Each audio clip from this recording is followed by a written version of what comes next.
Hello friends, welcome to Emmy spicy Tamil kitchen. எல்லாருக்கும் வணக்கங்க. இன்றைக்கி நம்ம ரொம்ப ஹெல்த்தியான டேஸ்டியான பனானா மில்க் ஷேக் பண்ண போகிறோம். வாங்க நம்ம வீடியோக்குள்ளே போகலாம். இந்த வீடியோ ஃபுல்லாக ஸ்கிப் பண்ணாமல் பாருங்கள். ஒரு மிக்ஸி ஜாரில் 2 செவ்வாழை பழத்தை தோல் உரிச்சிட்டு கட் பண்ணி போட்டாச்சு. அரை கிளாஸ் பால் எடுத்திருக்கு. இதில் ஒரு பாக்ஸில் வந்துட்டு தண்ணி ஊற்றி ஃப்ரீசரில் வச்சுட்டு ரொம்ப ஐஸ் கட்டியாகாத பக்குவத்தில் எடுத்து வச்சுக்கணுங்க. இந்த செவ்வாழை பழம் இருக்கு இல்லையா, இது வந்துட்டு இதய நோய் கட்டுப்படுத்துதுங்க.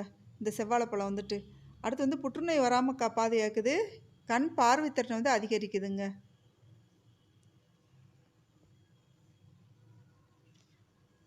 இப்போ இந்த பாலை மிக்ஸி ஜாருக்கு மாற்றிக்கலாம்.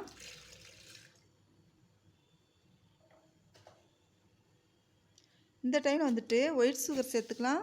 பழமே நல்லா கனிஞ்சு இருக்கிறதுனால ரொம்ப இனிப்பு டேஸ்ட்டாக இருக்க ரொம்ப தேவையில்லை. 3 ஸ்பூன் மட்டும் போட்டுக்கலாம்.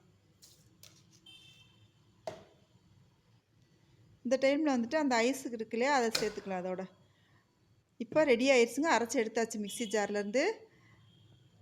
இப்போ ரொம்ப டேஸ்டியான பனானா மில்க் ஷேக் ரெடி ஆயிடுச்சு. இப்போ கிளாஸ்க்கு மாற்றிக்கிட்டு இருக்கோம்.